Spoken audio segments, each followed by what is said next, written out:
बिस्मिल्लाहिर्रहमानिर्रहीम। Hello, welcome back to my channel chemistry zone. आज का हमारा टॉपिक है ट्रेंड्स इन इलेक्ट्रोनेगेटिविटी। हम ट्रेंड्स पढ़ रहे थे एफएससी की जो फर्स्ट पार्ट है, फर्स्ट ईयर की बुक केमिस्ट्री की, वहाँ का चैप्टर फर्स्ट हम पढ़ रहे हैं। बिल्कुल स्टार्ट का चैप्टर है हमारे पास, जिसमें हमने पीछे पीरियोडिक टेबल पढ़ा है, एस एंड पी ब्लॉक जो है वो थोड़ा सा डिस्कस किया है। फिर हमने थर्ड पीरियड को लिया।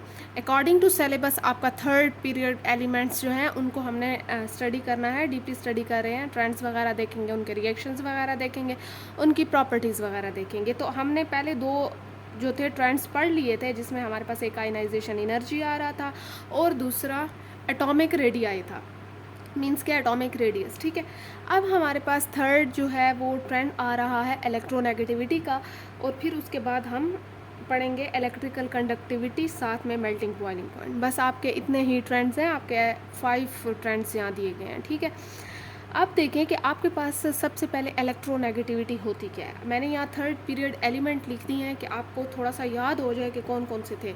जितना आप पढ़ रहे हैं उतने में आपको याद भी हो जाएगा कि इसमें कौन कौन से थे। Na था, Mg था, मीन्स के sodium, magnesium, aluminium, silicon, phosphorus, sulphur, chlorine और आर्गॉन। ठीक है, और साथ में मैंने इनकी नीचे इलेक्ट्रोनेगेटिविटी की वैल्यूज़ भी लिख दी हैं।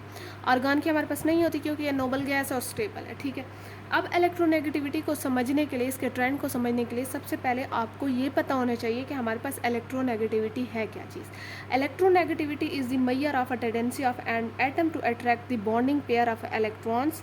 हमारे पास वो कहते हैं कि आपके पास एक एटम होता है, ठीक है, उसमें आपके पास इलेक्ट्रॉन्स होते हैं। अब उन इलेक्ट्रॉन्स पे होता है नेगेटिव चार्ज और न्यूक्लियस पे होता है पॉजिटिव चार्ज, क्योंकि न्यूक्लियस में होते हैं प्रोटॉन्स। प्रोटॉन और इलेक्ट्रॉन की जो अट्रैक्शन होती है, हम इसे कहते हैं फोर्स ऑफ अट्रैक्शन। वो कहते हैं कि आपके पास किसी एटम की ये एबिलिटी या ये टेंडेंसी होनी चाहिए कि वो जो अपने इर्द गिर्द के pair of bonding pair of electrons हैं, जो बॉन्डिंग पेयर ऑफ इलेक्ट्रॉन्स हैं, उनको अट्रैक्ट करे।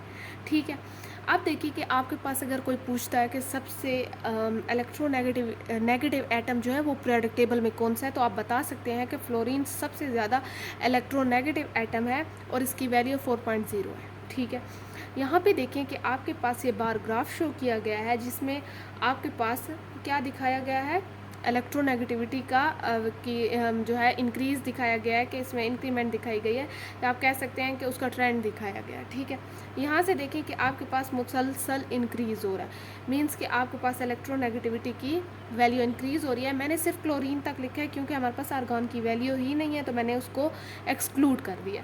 Argon is not included because it does not form covalent bond, so it's electronegativity can not be assigned. हमारे पास ये कोवेलेंट बॉन्ड ही नहीं बनाता, ये नोबल गैस है, स्टेबल है, तो इसकी इलेक्ट्रोनेगेटिविटी है ही नहीं, इसमें कोई बॉन्ड ही नहीं बना रहा, तो बॉन्डिंग पेयर को अट्रैक्ट कैसे करेगा। ठीक है, यहाँ देखें कि अकॉर्डिंग टू इलेक्ट्रोनेगेटिविटी इन जो है trend of electronegativity the increases from Na to Cl। अब आपके पास ये इंक्रीज़ ही हो रहा है Na टू Cl। ठीक है जी, रीज़न देखें ऐसा क्यों होता है कि ये हमारे पास इंक्रीज़ होता है। अब रीज़न हमारे पास जो है, सबसे पहला रीज़न आपके पास यही है कि अगर आप यहाँ से यहाँ चलेंगे तो आपके पास एक एक प्रोटॉन इसमें ऐड होता जाएगा। ठीक है, अब एक एक प्रोटॉन ऐड हो रहा है तो ऑब्वियसली आपके पास एक एक इलेक्ट्रॉन भी ऐड होगा, जितने प्रोटॉन उतने आपके पास इलेक्ट्रॉन। तो मैं ये कह सकती हूँ कि हमारे पास जो न्यूक्लियर चार्ज है वो इंक्रीज़ होता जा रहा है फ्रॉम लेफ़्ट टू राइट। ये लेफ़्ट टू राइट, इसमें एक एक करके इनका एटॉमिक नंबर इंक्रीज़ हो रहा है, मीन्स कि इनके प्रोटॉन इंक्रीज़ हो रहे हैं, and also 1 electron is added to the outermost shell. Obviously मैंने जैसे आपसे कहा है कि आपके पास प्रोटॉन मीन्स के न्यूक्लियस में प्रोटॉन या एटॉमिक नंबर तो इंक्रीज़ हो रहा है, साथ में इलेक्ट्रॉन्स भी इंक्रीज़ हो रहे हैं, तो आउटर मोस्ट शेल में एक एक इलेक्ट्रॉन आता जाएगा। The atom has increasing electron attracting power and therefore an increase in electronegativity is noticed। यहाँ नोटिस कर लें, ठीक है ना, कि आपके पास जो है जैसे इलेक्ट्रॉन अब आउटर मोस्ट शेल में एक एक इंक्रीज़ हो रहा है, तो आपके पास जो उसकी अट्रैक्टिंग पावर है पॉजिटिव और नेगेटिव की, या जो न्यूक्लियस अट्रैक्ट कर रहा है आपके पास, तो वो क्या चीज़ होगी। अच्छा, यहाँ पे मैंने आपको एक चीज़ कहा है कि नेगेटिव पॉजिटिव क्यों, लेकिन आप अगर इलेक्ट्रोनेगेटिव की देखें तो आपके पास वो कहते हैं कि आपके पास एटम की कितनी टेंडेंसी है कि वो अपने बॉन्डिंग पेयर जो इलेक्ट्रॉन्स हैं उनको करें। अब एक एक एटम इंक्रीज़ हो रहा है, इलेक्ट्रॉन इंक्रीज़ हो रहा है, तो ऑब्वियसली उसकी पावर भी तो इंक्रीज़ ही होगी ना अट्रैक्ट करने की। तो आपके पास आप कह सकते हैं कि इलेक्ट्रोनेगेटिविटी इज़ नोटिस्ड। ठीक है जी। अब देखें कि आपके पास ये तो बड़ी सिंपल बात थी कि आपके पास इलेक्ट्रोनेगेटिविटी की जो पावर है वो इंक्रीज। अच्छा, यहाँ पे मैंने आपको सिर्फ पीरियड 3 का बताया है। ठीक है, किस चीज़ का बताया है? पीरियड 3 का बताया है कि लेफ़्ट टू राइट इंक्रीज़ होते हैं और इनकी ये वैल्यू है और इन पे न्यूक्लियर चार्ज इंक्रीज़ होता है, जिसकी वजह से इनकी जो टेंडेंसी है किसी भी एटम की अपने बॉन्डिंग पेयर को अट्रैक्ट करने की वो इंक्रीज़ होती है। बस बात ख़त्म हो गई है। ठीक है, अब मैंने आपको बार ग्राफ भी शो कर दिया। अब देखें कि आपके पास जो है इलेक्ट्रिकल कंडक्टिविटी का ट्रेंड आ रहा है। इलेक्ट्रिकल कंडक्टिविटी है क्या चीज़? सबसे पहले तो आपको पता है ना कि इलेक्ट्रिकल कंडक्टेंस क्या होती है। कोई भी एलिमेंट है वो अपने अंदर से कितनी इलेक्ट्रिसिटी पास करता है। ठीक है, कितनी इलेक्ट्रिसिटी पास करता है हम उसे कहते हैं कि ये इलेक्ट्रिकल कंडक्टेंस है। अगर यहाँ पे हीट कंडक्टेंस होता तो आप ये कहते हैं कि ये हीट पास करता है, लेकिन यहाँ पे हमने इलेक्ट्रिकल लिखा है तो ऑब्वियसली यहाँ पे इलेक्ट्रिसिटी की बात की गई है। ठीक है, अब अगर मैं आपसे कहूँ कि आपके पास ये जो एलिमेंट हैं ये कैसे आपके पास इलेक्ट्रिकल कंडक्टेंस शो करते हैं, सबसे पहले तो आपको ये पता होना चाहिए कि हमारे पास इलेक्ट्रिकल कंडक्टेंस की डेफिनेशन क्या है। If the electricity is able to travel और pass through the material easily then this is called electrical conductivity. आपके पास कोई भी मटेरियल है वो अपने अंदर से इलेक्ट्रिसिटी पास कर रहा है तो आप कह सकते हैं कि that is called electrical conductance. ठीक है, यहाँ पे देखिए मैंने ये ग्रुप 3 के जो हैं ये ग्रुप ने पीरियड 3 के मैंने एलिमेंट्स लिख दिए हैं। ठीक है, अब यहाँ पे देखिए Na, Mg और Al। आपको पता है कि ये तीनों जो हैं ये कहाँ पे आ रहे हैं? एस ब्लॉक में आ रहे हैं और ये मेटल्स हैं। ठीक है, चले आपको समझ नहीं आ रही कि ये मेटल है नॉन मेटल है, मेरी बात सुने। आपके पास एक और तरीका भी है कि ये मेटल है नॉन मेटल है ये जानने का। ठीक है, आप देखें कि आपको इतना पता होना चाहिए कि इस पे 11 है, इस पे 12 है, इस पे 13 है। इसके ज़रा स्ट्रक्चर बनाएं। स्ट्रक्चर बना के आउटर मोस्ट शेल में देखें कि क्या ये लूज़ करेगा या गेन करेगा। अगर वो लूज़ कर रहा है तो ऑब्वियसली उस पर पॉजिटिव चार्ज आएगा। ठीक है, तो पॉजिटिव चार्ज वाले हमेशा मेटल होते हैं जो देते हैं। ठीक है, लूज़ करते हैं इलेक्ट्रॉन और अपने ऊपर पॉजिटिव चार्ज ले लेते हैं या कैटाइन बना लेते हैं, वो मेटल्स होते हैं। और जो आपके पास गेन करते हैं, ठीक है, अब जैसे क्लोरीन है इसके आउटर मोस्ट शेल में 7 इलेक्ट्रॉन्स हैं। अब ये बजाय 7 देने के ये कोशिश करेगा मैं एक ले लूँ, तो ऑब्वियसली ये लेगा तो गेन करेगा और गेन करने वालों पे नेगेटिव चार्ज आता है और वो नेगेटिव वाले नॉन मेटल होते हैं। तो आपको इन चीज़ों से भी पता चल जाएगा अगर आपको ऐसे याद नहीं रह रहा कि मेटल कौन सा था, नॉन मेटल कौन सा था, कौन से ग्रुप में आ रहा था। ठीक है, तो ये चीज़ है। आप देखें कि आपके पास ये जो Na वाले हैं इनका आप आउटर मोस्ट शेल बनाए, ये एक लूज़ करता है, ये पॉजिटिव, इस पर 2 आता है तो 2 इलेक्ट्रॉन लूज़ करता है, इस पर पॉजिटिव 3 आता है तो ये 3 इलेक्ट्रॉन लूज़ करता है। ठीक है, आप देखिए कि ये हो गए हैं मेटल। आपके पास जो सिलिकॉन है वो होता है मेटलाइड। मेटलाइड जो है वो मिक्सचर ऑफ मेटल और नॉन मेटल इकट्ठा, मतलब मेटल भी उसमें प्रॉपर्टीज़ होती है और नॉन मेटल की भी प्रॉपर्टीज़ होती है। साथ में ये जो फास्फोरस, सल्फर, क्लोरीन, आर्गन रह गया है हमारे पास, ये हो गए नॉन मेटल। अगर आप इन पे देखें तो ये हमारे पास क्या होते हैं कि एनाइन बनाते हैं या लेते हैं, गेन करते हैं, तो इन पे आ गया नॉन मेटल। ठीक है, अब आप अपने ज़रा माइंड में ये चीज़ वो करें कि आपके पास जो मेटल होते हैं डेली लाइफ में ऑब्वियसली बिल्कुल हम जो है ये कह सकते हैं कि वो इलेक्ट्रिसिटी अपने अंदर से पास करते हैं। ठीक है, अगर इलेक्ट्रिसिटी पास करते हैं तो they are good conductor of electricity. अब जो मेटलाइड्स होते हैं उनमें भी हम कह सकते हैं कि ये अगर इनमें मेटलाइड हैं तो इनमें दोनों की प्रॉपर्टीज़ हैं। अगर दोनों की प्रॉपर्टीज़ हैं तो ये सेमीकंडक्टर हुए। सेमीकंडक्टर वो होते हैं जो आपके पास, फिर आपके पास जो है इनमें अगर दोनों की आ जाती हैं तो ये सेमीकंडक्टर वो वाले होते हैं जो थोड़ा बहुत पास करते हैं। फिर ये अगर मैं इन नॉन मेटल्स की बात करूं तो आपके पास जो नॉन मेटल हैं इनमें क्या है, आप अगर डेली लाइफ में देखें जो हमारे पास मेटल नहीं है चीज़ें नॉन मेटल हैं, वो क्या अपने अंदर से लाइट पास करते हैं? लाइट मीन्स इलेक्ट्रिसिटी की बात कर रही हूँ। ठीक है, तो आप देखते हैं कि उनके अंदर से इलेक्ट्रिसिटी पास होती है? नहीं होती, तो हम कह सकते हैं कि दीज आर नॉन मेटल्स। ठीक है, तो ये अपने अंदर से नहीं करेंगे और जो पास नहीं करते हम उन्हें कहते हैं कि दीज आर इंसुलेटर्स या पुअर कंडक्टर ऑफ इलेक्ट्रिसिटी। तो ये चीज़ें आपको क्लियर हो गई हैं। चलें जी, फिर देखें कि हमारे पास मैंने यही चीज़ें आपको थ्योरेटिकली लिख के बता दी कि हमारे पास सोडियम, मैग्नीशियम, एल्यूमिनियम जो होता है वो गुड कंडक्टर ऑफ इलेक्ट्रिसिटी है। और साथ में आपके पास रीज़न भी लिखा है कि because they are metals and they have delocalized electrons, they are free to move throughout the solid और लिक्विड।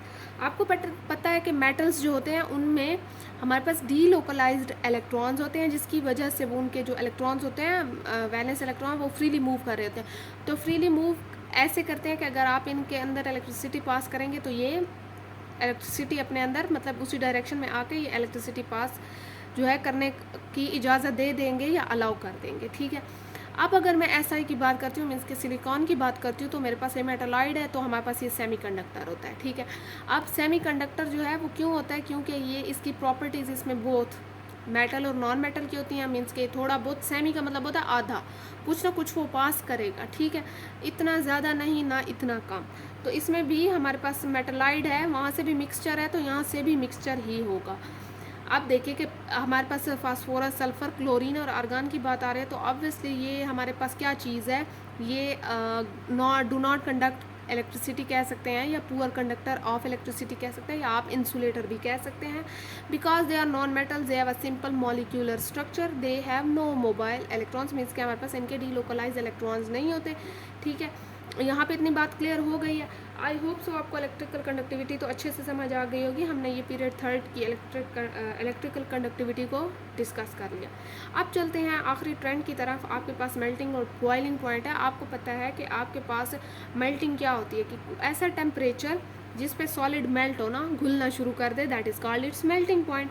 बॉइलिंग वो होता है जिस पे वो उबलना शुरू कर दे, मीन्स के liquid start to boil, is called its boiling point. अब आपके पास जो बात हो रही है वो बात किस चीज़ की हो रही है, वो हो रही है पीरियड थर्ड एलिमेंट की, ठीक है।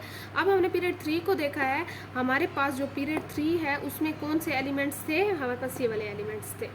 तो मैंने वहाँ पे आपके पास बुक में जो है ये दोनों चीज़ें इकट्ठी दी गई हैं, एक ही ग्राफ में दिया गया, मैंने इनको थोड़ा सा अलग कर दिया है। चलें, आप बार ग्राफ ये वाला नहीं भी करते तो आगे मैंने वैल्यूज़ लिख दी हैं, आप उनको भी देख सकते हैं।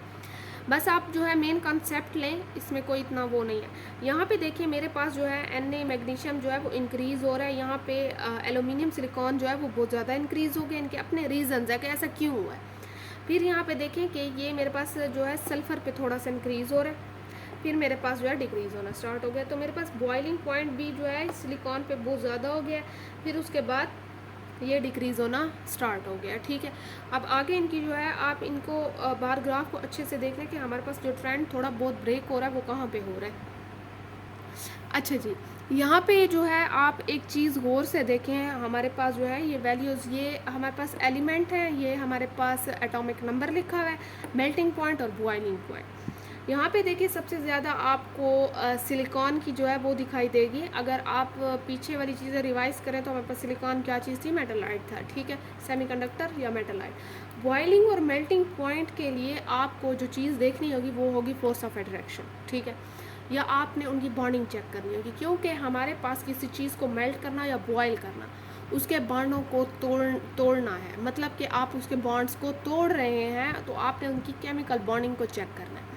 आप पीछे जो है आप देख चुके हैं कि उनकी कौन सी थी, कवलेंट रेडियाई थे, मेटेलिक रेडियाई थे, कौन से रेडियाई थे। इसी चीज़ पे आपको पता चल रहा था कि वो मेटेलिक बॉन्ड बना रहे हैं, कवलेंट बॉन्ड बना रहे हैं, वंडरवॉल उनमें फोर्सेज है कौन सी है, ठीक है। तो ये चीज़ें आप देखेंगे, इनसे पता चल जाएगा कि इसका मेल्टिंग पॉइंट जो है वो ज़्यादा है, इसका कम है। आपके पास आइनिक का हमेशा जो होता है वो ज़्यादा होता है, आपके पास कवलेंट का जो होता है वो उससे कम होता है मेल्टिंग बॉइलिंग पॉइंट। लेकिन यहाँ पे आप देखिए कि आपके पास हम थर्ड पीरियड की अगर डिस्कस करें हैं तो आपके पास ये एलिमेंट लिखे हुए हैं, ठीक है। मैंने एलिमेंट को अलग अलग करके लिख दिया है। यहाँ वाली चीज़ें यहाँ आसानी से जो है आपको याद हो जाएंगी कि अगर बॉइलिंग पॉइंट की मैं बात करती हूँ तो इनका तो इंक्रीज़ हो रहा है, ठीक है। Al तक तो आपके पास पीछे बार ग्राफ में भी मीन्स के एल्यूमिनियम तक इंक्रीज़ हो रहा था। फिर जो है आप देखते हैं कि हमारे पास जो SI है, वो SI का अगर आप चेक करें तो वो हमारे पास एल्यूमिनियम मीन्स के Al से थोड़ा सा कम था। फिर आगे ये देखें तो आगे कम होता गया, फिर SI से सिलिकॉन से भी ज़्यादा कम होता गया, ठीक है। तो आपने ये चीज़ देखनी है। आप देखिए कि आपके पास मेल्टिंग पॉइंट भी ऐसे था कि पहले इंक्रीज़ हो रहा था, ठीक है, फिर सिलिकॉन का जो था वो इतना इंक्रीज़ हो गया कि वो हमारे पास एलुमिनियम से भी ज़्यादा चला गया था, ठीक है। यहाँ पे देखें, अच्छा यहाँ पे आपके पास एक चीज़ जो है वो गड़बड़ हो गई है। मैं आपको ये चीज़ जो है दोबारा से समझा देती हूँ। यहाँ पे देखें कि जो है ये चीज़ें जो थी, ये मेल्टिंग वाला था और ये ये बॉइलिंग वाला था और ये मेल्टिंग वाला था। ये देखें, मैंने आपको वहाँ बताया है ना कि हमारे पास जो है Na से Al तक इंक्रीज़ हो रहा है, फिर Al वाला इससे कम है, ठीक है, फिर उसके बाद ये डिक्रीज़ होना स्टार्ट हो गए हैं। अब यहाँ पे देखें कि हमारे पास यहाँ तक तो इंक्रीज़ होगा, लेकिन ये वाला सबसे ज़्यादा होगा, फिर डिक्रीज़ स्टार्ट हो जाएगी, ठीक है। यहाँ पे जो है अब ये आप अपनी बुक में भी देख सकते हैं। ये देखें, अब यहाँ पे देखें कि आपके पास जो फोर्सेस हैं, जो फोर्स ऑफ अट्रैक्शन है, जो आपके पास उनमें बॉन्डिंग है, वो कौन सी है। सबसे पहले तो आपका पहला जो है NaMgl, मैंने कहा था मेटल है तो मेटालिक बॉन्डिंग होगी। अब इसमें जो है हमारे पास जो मेटलाइड्स होते हैं उनमें कोवेलेंट बॉन्डिंग होती है, बाकी नॉन मेटल और इनमें जो है वान डेर वाल्स बॉन्ड होता है। तो आप कह सकते हैं कि हमारे पास सबसे ज़्यादा ये होगा, फिर ये, ठीक है। तो इनकी बेस पे भी आप लोग बता सकते हैं कि ज़्यादा इंक्रीज़ किस चीज़ में होगा, कौन सी बॉन्डिंग में होगा। अगर मेटेलिक है तो ज़्यादा है, फिर कोवेलेंट है तो उनकी लो होगी मेल्टिंग बॉइलिंग पॉइंट, फिर इनकी तो और भी लो होगी क्योंकि सबसे वीकेस्ट है, तो इनको तोड़ना इतना मुश्किल नहीं है, ठीक है। आपके पास जो मेटल होता है उसमें हमारे पास क्या होता है कि पॉजिटिव नेगेटिव जो है ये होता है, या मेटेलिक बॉन्डिंग होती है, मेटल के दरमियान बनती है, ठीक है। ये देखें, मैंने ये चीज़ें दोबारा से यहाँ पे लिख दी हैं तो आपको इन चीज़ों से भी अंदाज़ा हो जाएगा। चले, मेरे बार ग्राफ इतने नहीं है परफेक्ट, तो मैं आपसे इन चीज़ों का कहूँगी कि आप जो है ये चीज़ ज़रूर देखें, आप इनकी डायरेक्ट वैल्यूज़ देखें कि आपके पास जो बुक है उसमें दोनों इकट्ठे दिए गए हैं और उनमें डिफ्रेंशिएट करना बहुत मुश्किल है। मुझे खुद भी बहुत मुश्किल हुई है उनको अलग अलग करना और उनको देखना, चेक करना उनकी वैल्यूज़ को। तो ये आपके पास एग्जैक्ट वैल्यूज़ है, ठीक है। यहाँ तक हो गए हैं हमारे ट्रेंड्स। आगे देखते हैं इंशाल्लाह अगली वीडियो में हमारे पास रिएक्शंस कौन से हैं वाटर के साथ, इनका रिएक्शन वगैरह देखेंगे, ऑक्साइड्स इनके बनेंगे, तो आगे इनके केमिकल जो है वो प्रॉपर्टीज़ डिस्कस करेंगे। आई होप सो आपको समझ आ गई होगी। जहाँ भी आपको लगता है कि जो है कई चीज़ आपको समझ नहीं आ रही तो आप मुझे कमेंट सेक्शन में बता सकते हैं। इंशाल्लाह अगली वीडियो में मिलेंगे। अल्लाह हाफ़िज़।